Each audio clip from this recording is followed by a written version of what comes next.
warahmatullahi wabarakatuh. Alhamdulillah hari ini kita masih diberikan kesempatan oleh Allah untuk kembali belajar bersama, meskipun kita belum bisa bertatap muka secara langsung. Apa kabar semua anak-anak hari ini? Mudah-mudahan kalian senantiasa diberikan oleh Allah karunia umur yang panjang dalam ketaatan serta sehat walafiat. Amin ya rabbal alamin. Pada pertemuan kali ini, insya Allah kita akan membahas mengenai pembuahan atau fertilisasi dan juga macam-macam perantara dalam penyebaran biji pada tumbuh-tumbuhan. Nah, untuk lebih jelasnya, mohon simak dan catat jika menurut kalian perlu untuk mencatatnya. Dan ada satu lagi, jika kamu mengumpulkan catatanmu, maka kamu akan mendapatkan nilai tambahan ya.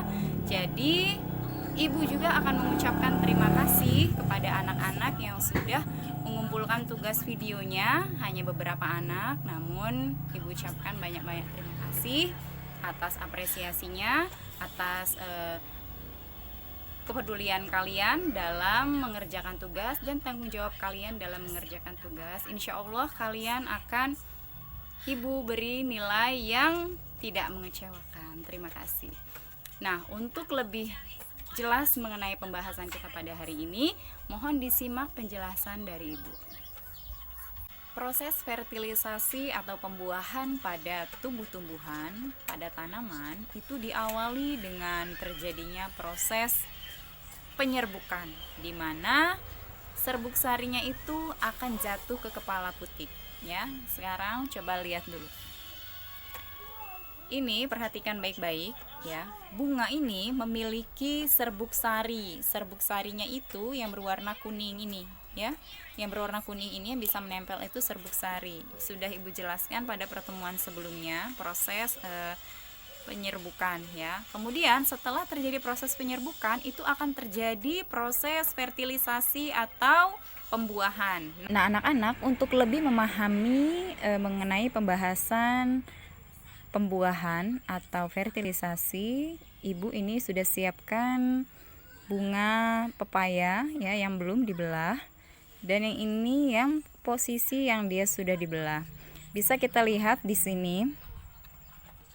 Ini bisa kita lihat ada yang namanya kepala sari, di mana di sini banyak serbuk sari yang menempel ya. Kemudian jika kita lihat di sini terdapat seperti saluran ya, saluran tempat berjalannya si serbuk sari ini, tempat dia bergerak. Nanti tertiup angin atau terkena serangga, nanti dia akan jatuh ke sini. Nah, ini ya, ini adalah bakal buah ya.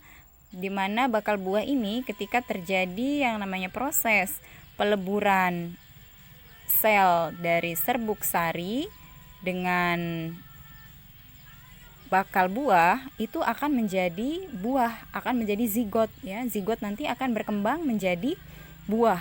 Ini untuk tipe tanaman yang berbuah seperti pepaya, rambutan, apel dan sebagainya. Untuk memahami ya pembuahan atau fertilisasi, Ibu akan jelaskan melalui buku ini. Di sini nanti serbuk sarinya akan bergerak melalui bulu serbuk sari ini. Nah, dia akan bergerak dan akan menyatu bertemu sel telur. Ya, itulah yang dinamakan proses pembuahan atau fertilisasi.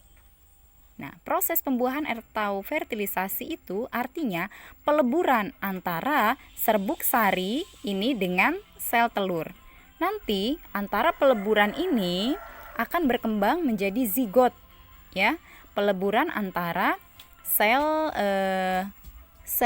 telur dengan serbuk sari akan berkembang menjadi zigot ya. Zigot ini nanti akan berkembang menjadi bakal buah. Nanti akan menjadi buah ya. Sampai di sini mudah-mudahan kalian bisa memahami ya. Selanjutnya penyebaran atau perantara dalam penyebaran biji itu bisa dibantu oleh angin, air, burung, bahkan juga manusia. Kemudian tugas dari Ibu yaitu 1, kita sudah tahu ya penyerbukan itu nanti pada tumbuhan itu akan menghasilkan buah. Contohnya seperti pepaya, kemudian ada juga apel ya, dan juga buah-buahan yang lainnya. Pertanyaan ibu adalah bagaimana dengan tumbuhan-tumbuhan lain yang tidak bertipe seperti penghasil buah? Contohnya mawar, contohnya lagi bunga kertas dan sebagainya. Apakah yang terjadi ketika penyerbukan atau polinasi itu selesai, atau peleburan atau fertilisasi itu selesai, apa yang akan dihasilkan? Itu pertanyaan yang pertama.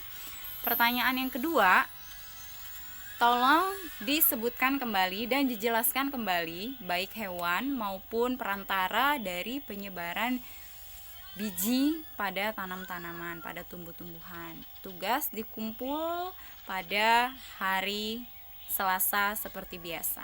Terima kasih untuk perhatian semuanya. Lebih dan kurang Ibu mohon maaf. Mari kita tutup doa kafaratul majelis. Subhanakallahumma wa bihamdika asyhadu an la ilaha illa anta astaghfiruka wa atubu ilaik. Wassalamualaikum warahmatullahi wabarakatuh.